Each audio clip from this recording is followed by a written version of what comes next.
Hello, this is Radzinski. I want to welcome everybody to our webinar today. We're going to be talking about vision to value, the profit and corporate responsibility. And I'm really excited to do this webinar today because this is definitely a culmination for those of you that have been following along for the last few months on our blog and webinar series. We've talked about a lot of different aspects of developing a corporate responsibility program and how to really integrate that into your business strategy. And today we're going to talk about some of the things on how you definitely profit from this, either in saving money, making money, increasing sales, different things like that. And we've had such great success with many of our clients and even in our own company with our corporate responsibility program. So I'm really excited about doing this today because we can talk about some of the experiences we've had by using sustainability to really make that part of our business strategy and really to grow a company and that kind of thing. I also just want to mention that for those of you that have been following along, that we are having our seminar on May 7th at the Cirrus Center in Philadelphia. It's going to be Corporate Responsibility Revolution, Strategy to Success. And I'm very excited about this as well because we have quite a few people signed up. We have a number of companies that are bringing multiple people, and they're looking to utilize this seminar as their opportunity to take what they've learned in the blog series and on the webinars and to get together with a group of people from their organization and then to develop their strategy on how they're going to move forward and implement things. And the way we've set up the webinar or the seminar is I'm going to have myself there as well as many people from my team within my companies that are going to be working individually with each of the folks that come on. We are keeping the seminar as a very small group, and everybody will be definitely getting individual attention. And then also we're tailoring the training to be specific to what people need. So for those of you that have signed up already, you've received a questionnaire, and that information you're sending to us is helping us to fine-tune and tailor the actual training for the day. So definitely if you haven't signed up, spaces are filling up quickly. I'm definitely seeing this as a huge opportunity. You're not going to find any training like this anywhere. I've had many people say they've been looking for this type of training and it's not available. So, the seminar is definitely a great opportunity, and I'm going to recommend that if you are considering it, you should sign up and come along because I know that everybody's going to get huge value out of that. So, again, thank you all for joining. The way we're going to work this is I'm going to run through the presentation. And as always, I'm going to be taking questions. I'll go for about maybe 20 minutes. We'll have about 10 minutes for questions, and your questions are very valuable because it helps other people learn, and it also helps you get the answers you need. So we'll definitely talk about that as we go through the presentation today. So please type them in. You have the ability to type in questions as I'm talking. And again, I'll answer them at the end and see them as they come in. All right. So as all of you recall, you've been following along here. We've had these key steps of a sustainability program we've been discussing all along. And, it all started back in the beginning with, in many cases, formation of a sustainability team. And as you know, I don't really start at management commitment because a lot of you are probably working on your sustainability programs without any official management commitment. And we have quite a few companies we've worked with where it started at the bottom. Whether it was a marketing person that saw a need for this to stay competitive or someone who was just genuinely interested in, the success of the company and, seeing sustainability as really important. So definitely starting out with a team, educating that team, going through the whole process of conducting your sustainability assessments, including your benchmarking of your operations, understanding where you were, what your baseline impacts were. I do find it interesting. I had a phone call recently with a couple companies, and they're rather large companies, which I was surprised to find that they really don't have good benchmarking systems, and they're working on that. They're basically in the process of measuring their energy, water, and waste, and you just take it for granted that in this day and age that people really have a good handle on this, but there's still a lot of organizations out there that don't have that information. I'm sure some of you are in that same boat, and again, very important aspect. So then we went through the different stages of developing your sustainability goals, conducting materiality assessments, and then working on implementation to achieve the goals that you've set. And very important that we measure and report performance. We continue down the path of continuous improvement always looking to make things better. And then the next step will be to develop next generation sustainability goals and keep the process going, because this is really going to be a lifelong thing, I think, for most of us. Is if we're going to make our systems better and we're going to improve our businesses and really minimize impacts on people and the planet, it's going to be important that we know that this is going to be a long-term project and it's not going to be something that happens quickly. So today we're going to talk about how we're integrating corporate responsibility into our strategies and how we're using that to profit. And profit can be measured in multiple ways. We can think about how we tie things into our sustainability plans into our corporate mission. And if you've been following along, that's definitely the direction that we really go for all the time. I'm always encouraging people, let's not make corporate responsibility or sustainability an add-on, something new program. Let's definitely make it part of your corporate mission. This should become part of your integral business strategy with the goal of improving your environmental, economic, and social performance as an organization. And once that's done, then it becomes a seamless thing where it's not another program where somebody has to measure something else. It just becomes the way you do business. And that is really a key way to make this a profitable item for your company. It's something I know that in my companies we do it all the time. It's just a way of life, and everybody here just has the knowledge that we know we're minimizing waste, we know we're minimizing carbon, we know it's important that we maintain good relationships with our clients and we make this a fun and inspiring place to work. So everybody knows that that's just the way we do business, and that's been very helpful. Another thing to consider is oftentimes when you try new things, it's almost in the experimental stage. So you have an idea, you've got something you want to do within your organization, and you're going to try it out. And you're going to find that some things work and some things don't. And that's not a problem.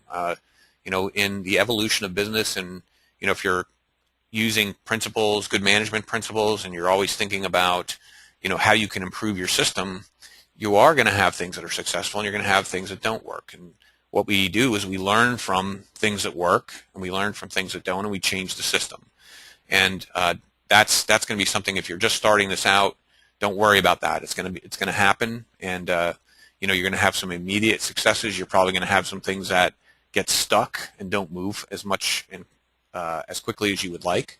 So that will be something that you'll deal with, and that's just a normal process. And one thing that we're going to do is, as we do these webinars and blogs, I plan on keeping a forum going for people that do come to the seminar that will be able to share, things that work, things that don't work, ask questions. We're going to keep that going. So it's also good to have a network of people that you can bounce things off of, and being able to share that information is really important. It's also, as we've said multiple times, also very important to have education built into your system. There's many people out there that are very thirsty to learn about sustainability. They know about it. They've heard about it, but they don't have all the details. And as we've stated before, we really want those people to understand how their job affects the organization and that they really are integral to the sustainability program. It's just not me or you, the people on the phone here, that are responsible for implementing sustainability. It's everybody's job in the company, and it becomes just part of their everyday practices to help move the company forward. Also, really critical to listen to your customers, and remember, customers are both internal and external.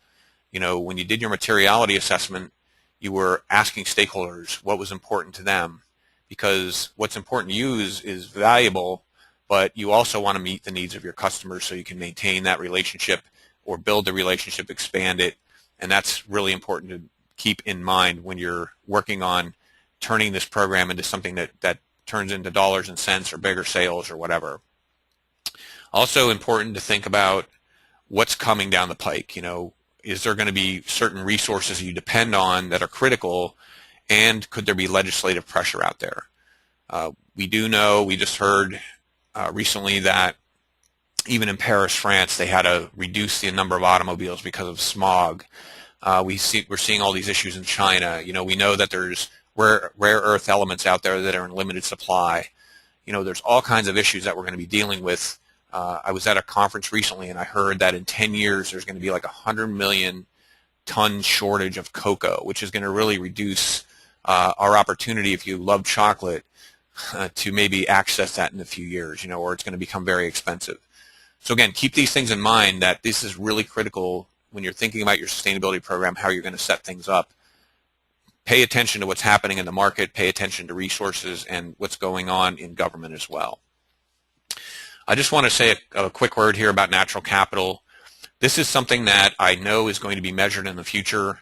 There's a lot of work being done with it right now. There's organizations that are trying to put a value on the ecosystem services that we all rely on, a lot of the resources we use. And eventually I think we're going to definitely see some type of price on carbon, on water, on watershed value, clean air, other pollution impacts, things like that. So that's something that you want to stay attuned to, because once those prices do get put out there and it becomes accepted in the market, it's really going to help a lot of us that are looking to drive these sustainability programs. Because right now you're trying to justify things on return on investment, and carbon taxes I know are controversial, but they really will make people start to change the way they do things if they're having to pay. So keep that in mind, pay attention to it. It will be something that's coming, and I know we're going to be monitoring the situation with natural capital. This is something I've been preaching since I started teaching in 1998. That was really important that we focus on this, and we all rely on natural capital heavily, and we'll see more on that in the future. So next thing you have to remember too is the great thing about doing your sustainability program is sustainability will definitely set you apart. I know for a fact we have many clients that are getting selected for providing products or services because they have sustainability initiatives, or they have green products, or different things like that. So this really works. And if you remember, when you were looking at doing your materiality assessment, you were finding out what was important to your customers. So remember, your sustainability program definitely demonstrates that you have a long-term vision, you're forward-thinking, you have a good outlook, you're innovative, you're representing the fact that you're focusing on your ESG factors, and that is a major part of what you do. And it also exhibits superior supply chain management. We are seeing a huge increase in the number of companies that are asking for sustainability information about their suppliers. In fact, I just spoke at the Tri-State Sustainability meeting here in Philadelphia a few weeks ago, and we had some really good leaders out there that are working on supply chain. And these guys were basically saying how they were reaching out all the way to suppliers in China and other developing countries and whatnot, and really working on developing their questionnaires.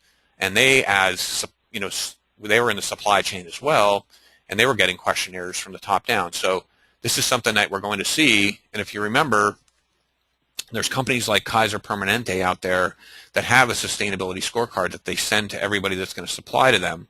So think about it. If you're working on your sustainability program and you get a questionnaire like this, how many of these things could you answer right now? So this gives you an edge. If you can definitely answer these, we've had customers that their products got specified in very high-profile projects because they had not only the information about their sustainability program in their company, but they also had life cycle data or health data on their products, and they got specified. We just had a client recently that their product is being specified in the Masdar City project in Abu Dhabi, and it was because they had all this information. And to them, that's a huge sale, because they're going to be selling their product throughout every building that goes into that project, and it's very high profile, and it was really hard to get selected for that because there's very stringent questionnaires that you have to fill out. So just keep that in mind. This information, everything you're doing within your sustainability program becomes part of your strategy for sales. And I can guarantee, whether you're selling building products or services or whatever, you're going to run across some of these questionnaires in the future if you haven't gotten them yet. And these are the kind of questions you'll see like you see on here. So just keep that in mind, and that's something you'll want to plan on addressing. Another thing we got to remember is when we think about profit, it's not always going to be dollars and cents. There's a lot of intangible benefits. There's a lot of tangible benefits that you're going to get, but some things just can't be measured or tracked. It's not easy. For example, if you are reducing your business risk or, attracting better employees, that's usually not a metric that's easy to measure. I know when we do building work, for example, if we do work on a building to make it healthier or a better place to work, and the company see decreased absenteeism or increased productivity, it takes a number of years to figure that out and start to measure it. So some things are just hard to measure. I mean, we even have a hard time in many organizations just measuring the waste that goes out of our plants because there's not a good system. So imagine if you're trying to measure something that's not as concrete as getting a utility bill every month. So not only do you need to know this, but you need to convey this to your management. And oftentimes when we're talking about sustainability programs, we're going to be highlighting that there's a lot of other benefits besides just dollars and cents. For example, maintaining a good corporate reputation and brand equity.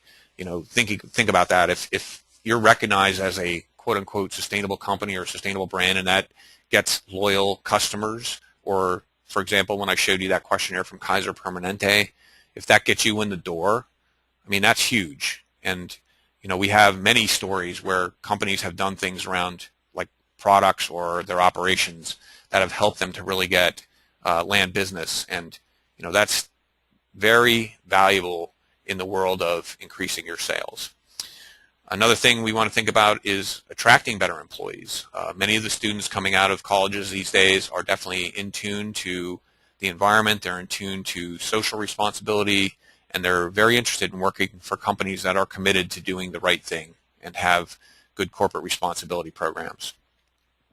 I have multiple stories of boosting sales revenue, and then just having loyal customers and good retention is really important. This can apply to whether you're selling products or services, or even if you're a building owner that's leasing space in your building. Getting someone to renew a lease is huge, and oftentimes we have many customers that by working to reduce energy use in the building or working to use greener products, it really helps get people interested in that. So another key thing we're going to want to do is, as we're looking at the profitability, is focusing on financial and social value. I can guarantee that whenever we do these corporate responsibility programs, we find cost savings. There's no doubt. I can honestly say I've never been in a facility where I haven't found opportunities to reduce cost. And many times they are very supportive of your environmental goals, your social goals, because if we're reducing impacts, not only are we saving money, but we're reducing impact to the environment, but there's also a social aspect of that for sure. We guarantee you'll save money if you're reducing your materials. Every time we do a life cycle assessment, we're understanding all the materials that go into a product, and it makes us ask the question, can we make this same product with less of this material or less of that? What are the biggest impact materials? Can we change that?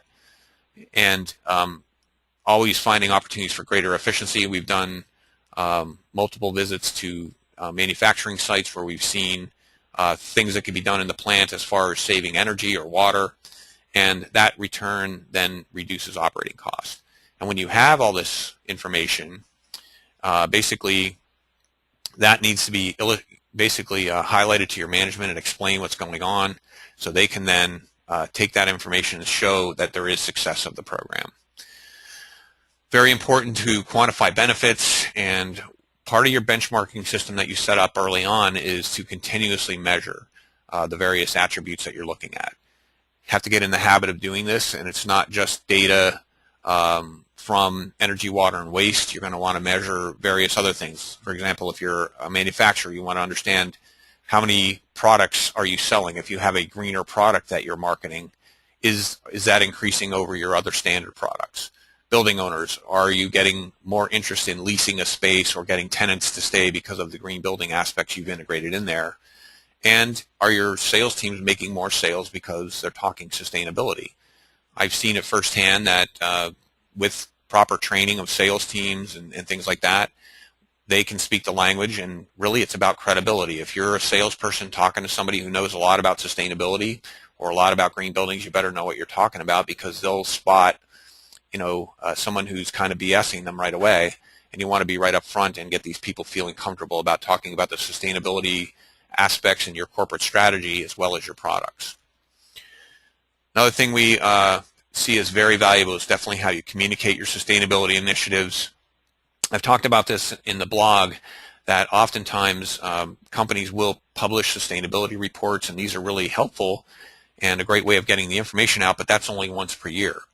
you want to definitely do that, and I strongly encourage people to do sustainability reports.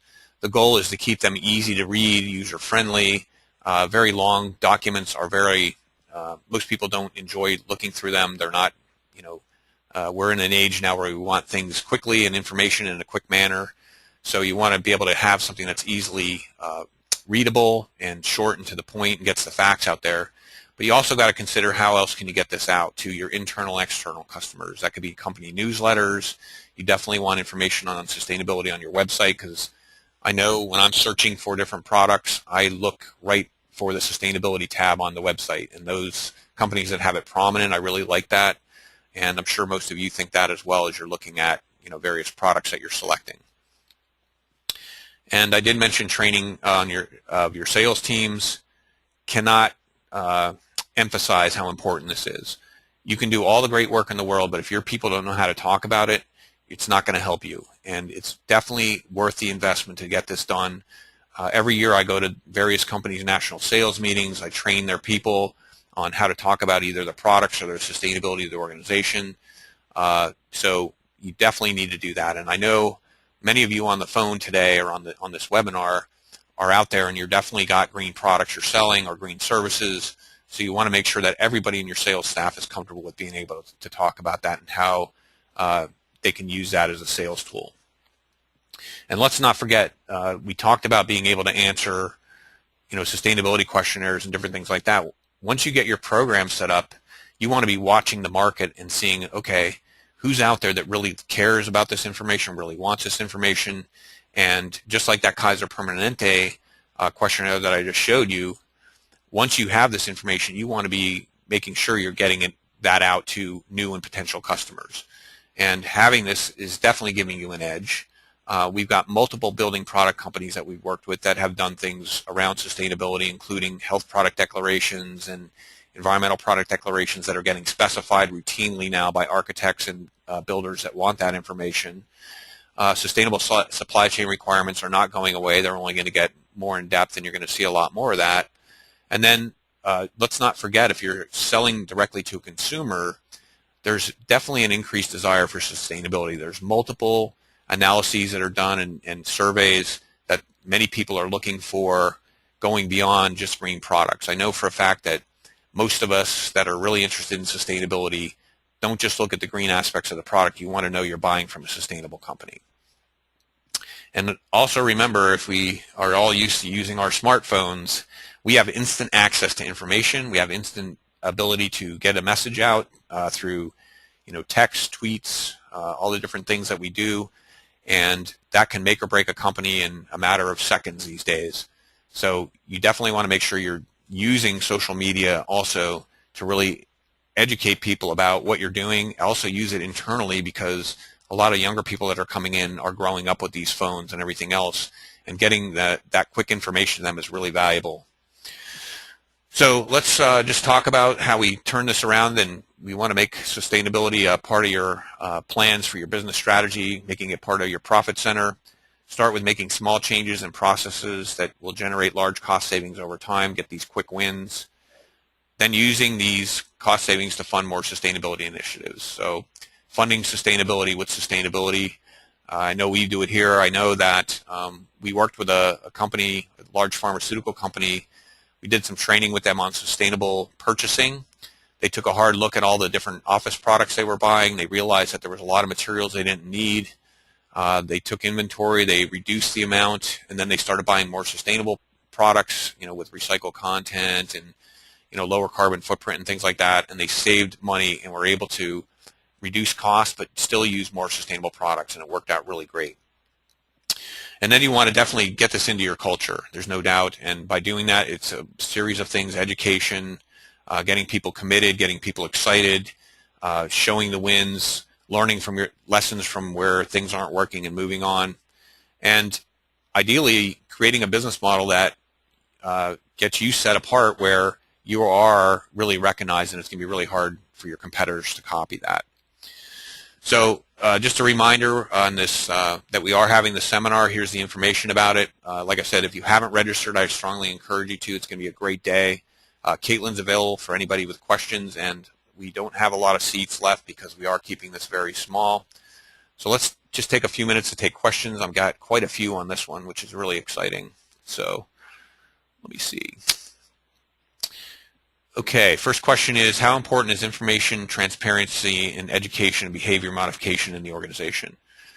Well, this is a real, it's a very prevalent thing right now. We're all hearing this word about being transparent and, getting that word out. And I think that when you're definitely educating people in your organization or your customers, you want to be transparent as possible about the information that you're sharing.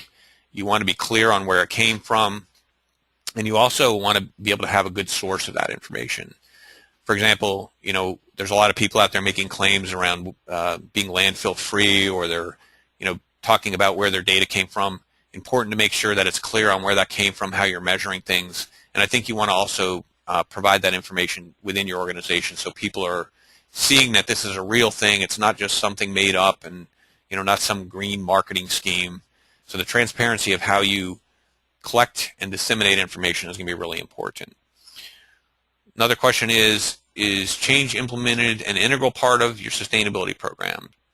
I think I'm understanding that question, but is change management an integral part of your sustainability programs? Absolutely. If you think about it, you're always evolving your program, you're always changing things, so change management has to be critical and connected to whatever you do, because most of us are creatures of habit. We don't like to change.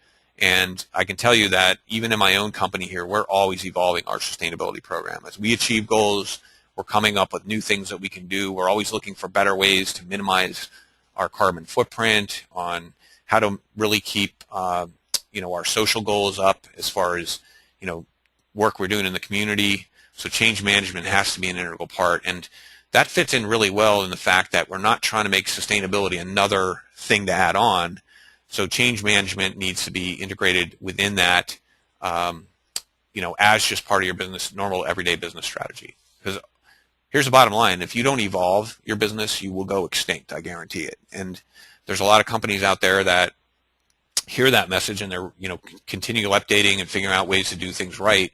But then you have the old school folks, and they're just going to march along, and then suddenly they just disappear. I saw it with Sony with their big flat screen TVs many years ago when I was working with them. So very important to consider all that. Okay, let's see, we got a couple more here. It says here, in some industries, informational requirements and questionnaires are paralyzing improvements and taking focus off of efficiency. Do you believe that data and reporting must be harmonized in the future so that we can get back to operating sustainability rather than create reports? This is a great point. I really like this point. We had a huge discussion on this. Some of these questionnaires are very cumbersome. They take a ton of time. I know I have a lot of companies we work with that report to the Dow Jones Sustainability Index, and they'll spend months just collecting information, submitting these reports, and that's taking time away from them actually doing real work to really make things happen. So I am hopeful that we're going to see some harmonization where these questions do come out, and there will be the ability to have a standard reporting format that isn't really difficult to do. I also think we're going to see an evolution of the way we collect data to make it easier in the future. But I do think that you can get into analysis paralysis, where you're just collecting a lot of information and not making it happen. And I do suggest that you balance this. You meet the needs of what your customers want.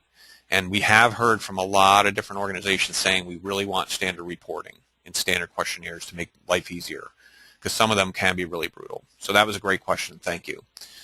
Okay, we got one more here. Let's see. All right. Okay, how do you position a sustainability benefit to align with a company's industry reputation and brand stance equity? Okay, so what this is asking, if I'm interpreting this right, is you've got a sustainability benefit in your company, and how do you really get this out to promote your reputation? Well, I think part of that is going to be the way you market and the way you communicate this. I mean, if you had some great success, and let's say you did your materiality assessment and you knew that your stakeholders were really interested in you. Let's just use, for example, there's all this attention now to palm oil, sustainably harvested palm oil. And you made an agreement to purchase only sustainably sourced palm oil, there's a certification system you're following. That kind of thing I think is important to really highlight, and you're going to want to make sure that people are aware of that, and you also want to communicate that to the key stakeholders that are interested in that, because when you did your materiality assessment, you're going to know that these people are asking these questions, and you're going to want to get that information out. So that's an example of how I think that you could definitely increase your industry reputation and brand stance, and we're seeing a lot of organizations do that right now. So that takes us right up to 12:30. Again, any questions, please feel free to reach out to me. We will be having a crash course on our webinar in April, which is going to be covering a lot of the things we've talked about over the last few months. I know we covered a lot today in this topic, and like I said, the seminar will be a great place to come to and learn more. And thank you all for your excellent questions today. It was really great to speak with you, and looking forward to seeing you in the future and talking more as we go through these webinars. And keep the comments coming in. It's really helping me develop the content for these. Thank you.